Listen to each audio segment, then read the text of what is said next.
Coming up on Great Lakes Now, making deliveries to freighters on the move. You must forget that we're moving right now. You look at the freighter and we're still, and then you look at the water and we're actually still cruising down the river. Taking the helm with the Great Lakes freighter pilot. We protect the environment and we promote the smooth flow of commerce. And feeding the crew of a 1,000-foot freighter. I don't look at it so much as a job. I'm taking care of my family and I want to make it good for them.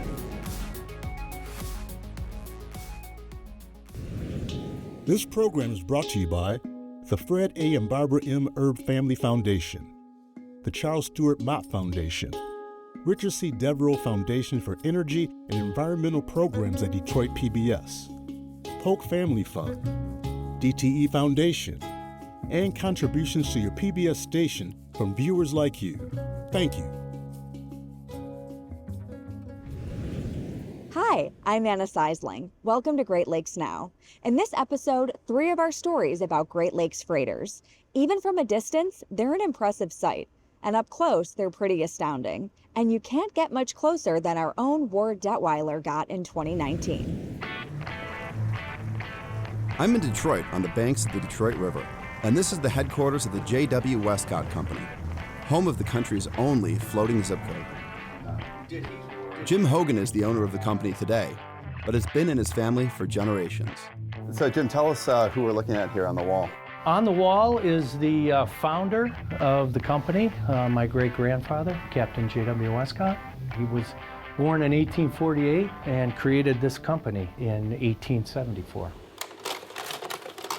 Jim's great-grandfather started the business by delivering messages to passing ships in a rowboat. Nearly a century and a half later, letters to Great Lakes freighters get marked 48222 and get delivered on the boat that bears the Westcott name. And today, I get to go along on deliveries. I'm with Captain Bill Redding. He and the crew are picking up mail from a freighter that's getting fueled up on the Detroit River. Okay, we're just going to be coming alongside the Manitowoc, which is currently tied up at the Mastursky fuel dock. The process is low-tech, but effective. A pail is lowered to the Westcott with outgoing mail. If there was mail for the crew of the boat, it would go in the pail and get pulled back up. I'm just amazed to be standing right next to the hull of this enormous freighter. Knock on it. How freaking solid that thing is. Oh yeah. That thing's like touching concrete. I'm already like a wide-eyed kid, but the Manitowoc was docked to fuel up. What the Westcott is known for is making deliveries to freighters that are moving, no matter the conditions. Brian Hakery started with the company only last year, but he's already seen the river get angry. Did a delivery last year, delivered a crew member right off the Westcott here to a freighter down here, 8-foot swells, and you can see how far the bow was out of the water. It was going under. Oh wow. And we did a crew change with that right on here. It was like my 3rd or 4th day here. Welcome to the job. job. It scared the crap out of me. But I came back the next day and been here ever since. The Westcott will deliver just about anything the freighters need. They deliver a lot of packages, and they stock some essential supplies that sailors can't do without. They'll even deliver pizzas. Yeah. They'll come down here and they'll order from a pizza joint right down the street, and then they'll deliver it to us. We take it and put it in their delivery box and send it right up the side of the ship on a rope. I bet the guys love that. Yeah. Before we're back from the Manitowoc, another call comes in for mail. Hey, good afternoon. This is the Victory here, about an hour below your station. Okay, Victory, 1 hour below. The tugboat Victory will be pushing a barge past in about an hour, and they're wondering if there's anything waiting for them. Okay, yeah, I'll give you a shout back here in just a few minutes, Cap. But there's another run to make before the Victory arrives. Captain Sam Buchanan is making sure all is well in the engine room with the Huron Belle. That's the boat we'll take out to meet the Esta des Gagnés. And this time, we'll make a delivery to a boat that's moving. But this time, we're not delivering mail. This ship needs a pilot. Ships coming into the Great Lakes from overseas have to take on a pilot to navigate. Pilots like Brett Walker are basically captains who specialize in steering through the Great Lakes. I come over and introduce myself as the captain, and then I take over the navigation of the ship. They have their own skills for sure, but they can't be expected to know all the nuance of every waterway. Of all the waterway, and that's where we come in. So pretty important, especially as you're winding through the river. Well, we're cheap insurance for the public because we ensure that there's going to be no accidents. no groundings, no pollution, and it's at no cost to the government as it's all borne by the shipper. Now we make our approach.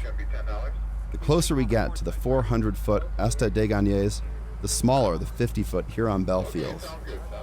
Captain Sam snugs the Huron Bell right up to the freighter's hull. This is pretty much what I do all day. I run into things. I perform controlled collisions for the J.W. Westcott Company to the tune of, I've done it about 50,000 times, they figure. Now, they're not all controlled, unfortunately. No damage, just a little bump, to where, you feel it. If you can feel it, I kind of grade myself poorly. But, sometimes it's uncontrollable. If you have a really bad weather day, you're going to bounce up and down, and you just can't control that kind of stuff. But, fortunately, I've never done any damage or nothing significant. It turns out delivering a pilot is a lot like delivering the mail. But instead of a pail, the crew of the freighter drops down a rope ladder, and the pilot climbs up. So we've delivered our pilot up onto the boat here, and he's going up to the bridge right now to go get the pilot that we're taking off. So they're doing a little bit of a changeover right here. You almost forget that we're moving right now. I mean, you look at the freighter and we're still, and then you look at the water and we're actually still cruising down the river. That's pretty cool. And to watch them go up the ladder as we're underway. I mean, it's a lot more hair-raising than my job. Today, things are pretty calm. But can you imagine doing this with 6-foot waves? I think I'd call in sick. But for these guys, it's just another day at the office. So you guys deliver the mail and the freight, you deliver the pilots. Yep. Do you guys ever see anything like a rescue situation? We've rescued so many people, I really should have kept count. Really? We've rescued quite a few people over the years. And, the last, I think, rescue we had was a fella, he jumped in up the river and all the rescue boats missed him. I don't know, it was nighttime out, so we heard somebody screaming from the river, so we took our boat out and got him. So you just caught him like he was just passing and you're, oh wow. There's no time to rest. The upbound tanker Algo Scotia needs a pilot, so we're making another run. Oh, there, Algo Scotia. Yeah, hey there, I just wanted to confirm your speed. 7.5 and dropping. This is pretty cool. Captain Sam brings the Huron Bell in for another perfect controlled collision, and the pilot climbs aboard safely. Well, they said 7.5 knots, but seems like we're going faster. But then again, I've never been up next to a freighter flying through the river like this. I'm gonna take some of my own video real quick because this is cool. Look at that, that's so cool. Look at that's just awesome. As the freighter pulls up their ladder, we're passing under the Ambassador Bridge that connects the US and Canada. Yeah, I mean, that's so cool to go under, passing with the freighter, I mean, tied up, not even tied up, just nudged up along the freighter, going under the bridge. I mean, that's a sight you don't get to see very often. It's so cool. But remember the Victory, the tugboat that called for mail earlier? Well, it's about to pass by, pushing the barge Maumee, so it's back to the Westcott to deliver their mail. This is really fun. This is awesome. Victory on 10. Hey there, just confirming. Like all sorts of, childhood I will be dreams being made right here. Port side. Roger that. See you in a few. We're going to go to the port side fantail of the tug behind the barge. So we're going to sneak up in behind the barge onto the tug. If this barge looks like a freighter to you, that's because it was a freighter, before it was modified to be used as a self-unloading barge, integrated with the tug Victory, which pushes it from behind. Just tell everybody to hang on. This is a harder maneuver than I normally do, and it gets pretty choppy. It might be a tricky maneuver, but Captain Sam makes it look pretty easy. This time, the mail is handed over directly because the tug is a lot shorter than the freighter's hull. In a moment, we're clear, and Captain Sam and the tug exchange a farewell with their horns.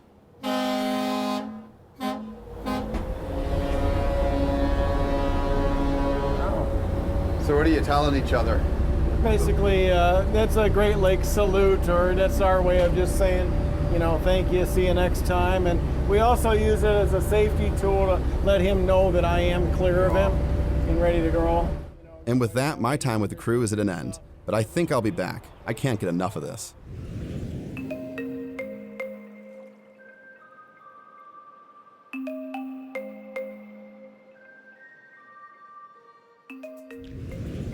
If you want to know more about the pilots who guide freighters through the Great Lakes, you're in luck, because our next segment from October of 2023 is all about them. When the St. Lawrence Seaway opened in 1959, it meant that ocean-going vessels, with captains unfamiliar with the Great Lakes, would be sailing into these freshwater seas. The Great Lakes Pilotage Act of 1960 required all foreign-flagged vessels entering the Great Lakes use pilot services. Captain George Haynes has been piloting ships on the Great Lakes for 27 years.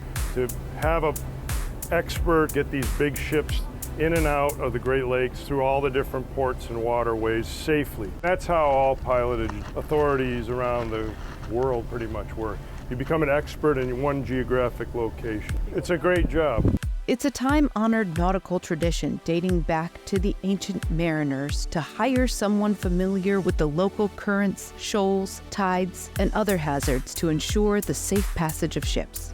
Bill Wager retired in 2021 after 44 and a half years as a dispatcher with the Lake Pilots Association. It was his job to make sure that there was a pilot ready for every ship that needed one. Pilots were probably the second oldest occupation, because somewhere somebody knew about tides and waters and oceans and currents, and whether this is just a modern version of what's been going on for centuries in other parts of the world. Foreign vessels engaging in international trade on the Great Lakes must use the services of a Canadian or American pilot, but any vessel can choose to hire a pilot. It's required by law, but it's also a good practice in that there's shallow waterways, narrow waterways, traffic situations that the crew may have never experienced before. We can get quite a variety of different kinds of ships here too. Most of the times we get bulk carriers that have these cranes in the middle, but you get different lengths, different widths, different propulsion systems, different rudders, different propellers. They can be loaded or unloaded. We used to do some cruise ships, but now it's an expanding industry. We get yachts as well. Every summer they come up to the Great Lakes and spend several weeks and sometimes a couple, 3 months. It's one of the favorite places for the yachts to come. We pilot anything. I've had some really cool tall ships over the years, and even a Viking ship. The wide variety of vessels means Great Lakes pilots have to be ready and able to captain pretty much anything that floats. The job starts as soon as they are assigned a vessel. I don't just wait before I get on board this ship to start thinking about the trip. I'm researching the weather, the traffic, the conditions, everything hours before, the night before even. Coming out on the pilot boat, I observe the ship, I look at her drafts, I'm looking at her crane configurations, I'm looking at anything unusual that might affect the job. Constantly absorbing information and calculating and figuring that into my transit.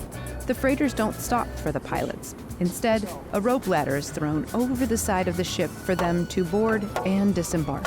When I get on board, I relieve another pilot. He also tells me some things to look out for, things that I need to know, and then we're constantly gathering information as well, looking at the radars, radios, the electronic navigation, depth sounders, things like that.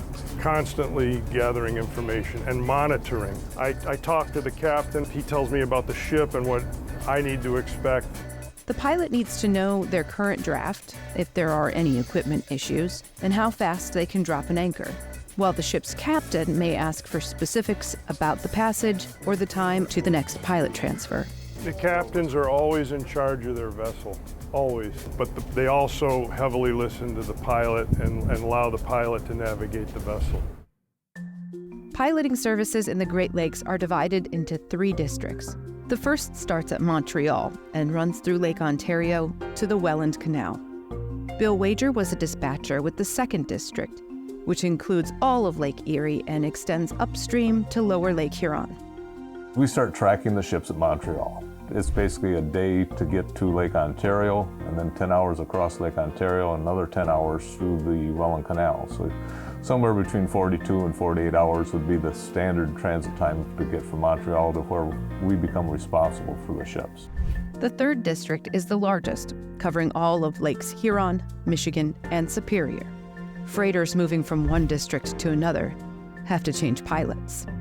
We go out to the change point, and our pilot goes up a rope ladder, and then District 3 pilot will disembark and get his hotel room or get transferred to Chicago or Milwaukee or wherever he might be needed next. District 2 pilots, like Captain Haynes, board downbound vessels in Lower Lake Huron and navigate them to Detroit. Under the Blue Water Bridge is probably one of the most difficult spots of the St. Clair River. A team of dispatchers monitors vessel passages throughout the Great Lakes to ensure pilot services are available when needed. But it's a fluid puzzle with dozens of moving pieces. They don't get out of Toronto or Hamilton on time, and then there's heavy traffic in the canal. They have traffic at the Soo Locks. A crane breaks down in Cleveland. It snows in Buffalo. The puzzle gets rearranged a lot.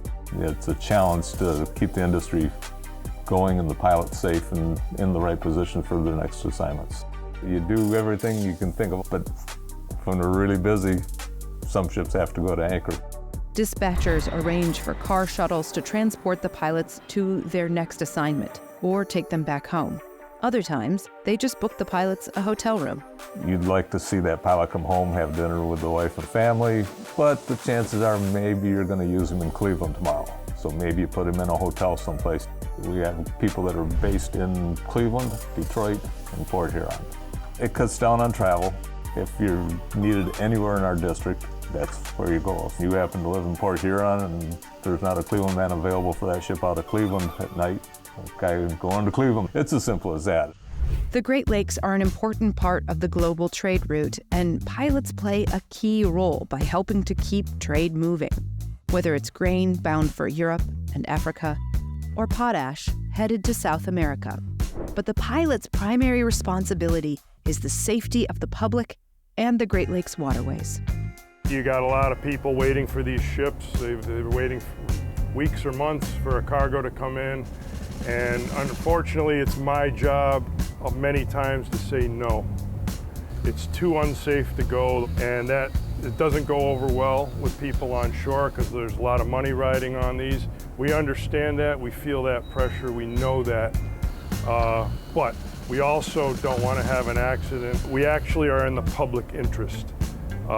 We protect the environment, we protect system infrastructure, and we promote the smooth flow of commerce.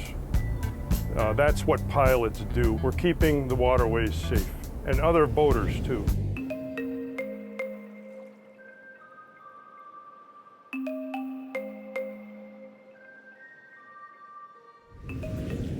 Thousand-foot freighters are too big for drive-thrus, and crews get hungry. So what's it like to cook for a freighter crew?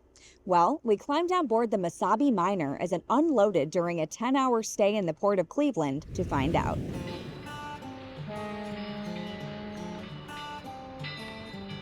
The Mesabi Miner is a 1,004-foot cargo ship. Built in 1977 for the Interlake Steamship Company, it serves as a home away from home for its crew, who work around the clock during the busy shipping season, which runs from late March to January.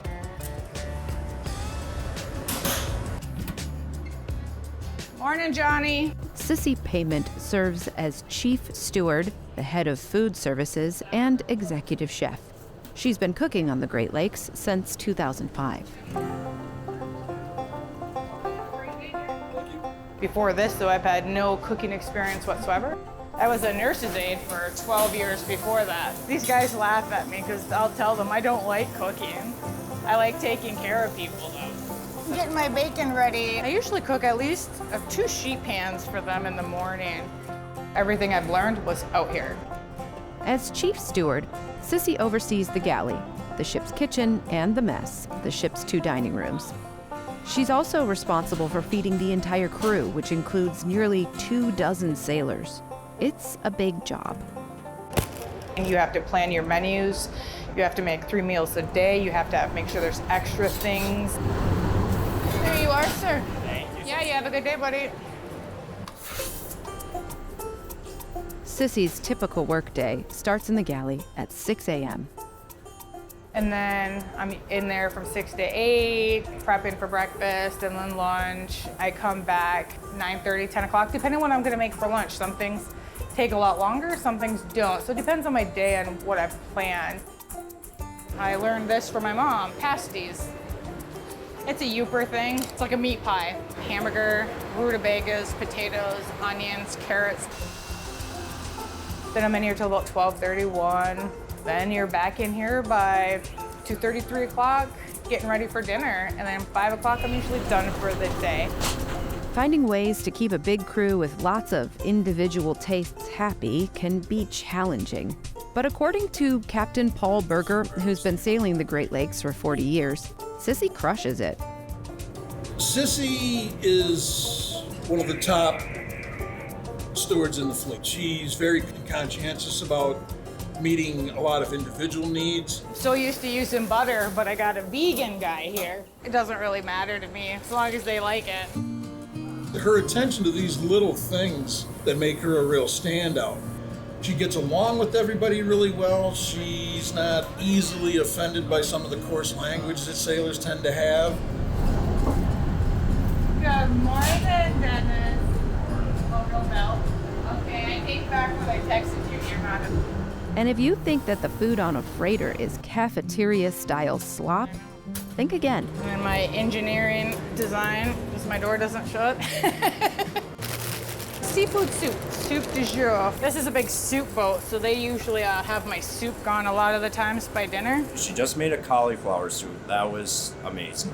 Favorite meal? I think are pancakes. That's all very good. Some of the things are more eclectic than others, but there's always a variety. Unlike lunch and dinner, whose menus change daily, breakfast is made to order from 7 to 8 a.m. Eggs, omelets, French toast, pancakes, sausage, biscuits, and gravy, eggs Benedict, which is a favorite over here. We'll do smoked salmon, regular, avocado. It's my permanent boat now, so I'm here all the time, so I kind of know what they all want. There you are, sir. Thank you. Have a wonderful day.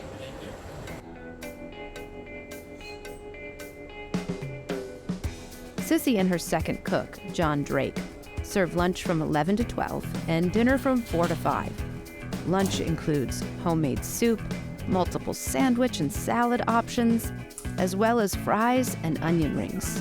Dinner is usually 2 entrees, a couple sides, fresh veg. And then, of course, my second cook is making a dessert and fresh bread every day, too, as well, to go along with dinner. To create all these delicious foods, Sissy keeps an impressive stock of ingredients on hand. A pantry loaded with canned and dried goods, multiple fridges and freezers filled with meat, dairy, and produce, and one fridge stocked with grab-and-go snacks for the crew to utilize when the kitchen is closed. Today I have some fresh meats coming from a local store here. When supplies run low, Sissy orders groceries from preferred vendors and they deliver the goods to the ship. But getting the groceries on board isn't anything like you're doing at home. Use the grocery hoist to bring it up, and on another time, it comes by a tugboat as we're going down the river, and the tugboat will crane it up onto the ship, and the deckhands will bring it into the galley for me, and then me and my second cook put it all away. I don't look at it so much as a job, more as like taking care of my family, and I want to like make it good for them, not suck so much being so far away from our families and our loved ones. And I try to give them what they want, if whatever, make the best meals, make them look forward to meals. Next two aren't light either. Sissy does this by creating a warm, friendly, and playful environment in the galley. With many crew members working 60 days on and 30 days off, she understands that it's something they need to soften the sting of being away from home. The galley is very important to the crew. It's like the heart of the vessel. They look forward to their meals, so it gives them something to look forward to. You know, it's their space. They come vent, come talk. I mean, they'll come in there and be like, Sissy, I'm having a bad day. They'll come give me a hug or whatever, and I try to at least keep the mood upbeat. I feel like if we're cranky or in a bad mood, I feel like that sets the vibe for the rest of the crew. So I try to keep it as cheerful as possible. Have a good day, bud. Oh, it's huge for morale. Having a good cook, and especially someone who will go a little bit extra to accommodate special needs or wants or desires, goes a huge way. Second helpings. That's how she can tell I like the soup if I come back and get it again. And I know it's one of his favorites. You better make it again. As the last bit of iron ore empties from the cargo hold, the crew prepares to get underway. And while we love to stay for dinner, instead we'll bid the crew bon voyage.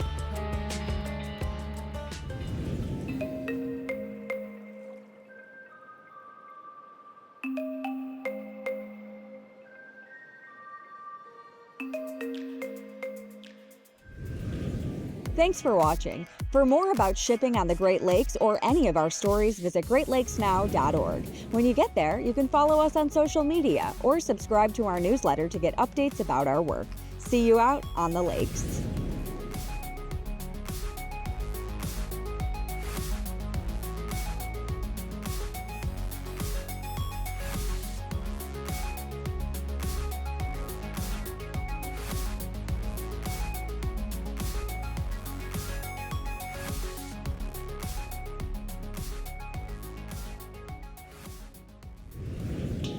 This program is brought to you by the Fred A. and Barbara M. Erb Family Foundation, the Charles Stewart Mott Foundation, Richard C. Devereaux Foundation for Energy and Environmental Programs at Detroit PBS, Polk Family Fund, DTE Foundation, and contributions to your PBS station from viewers like you. Thank you.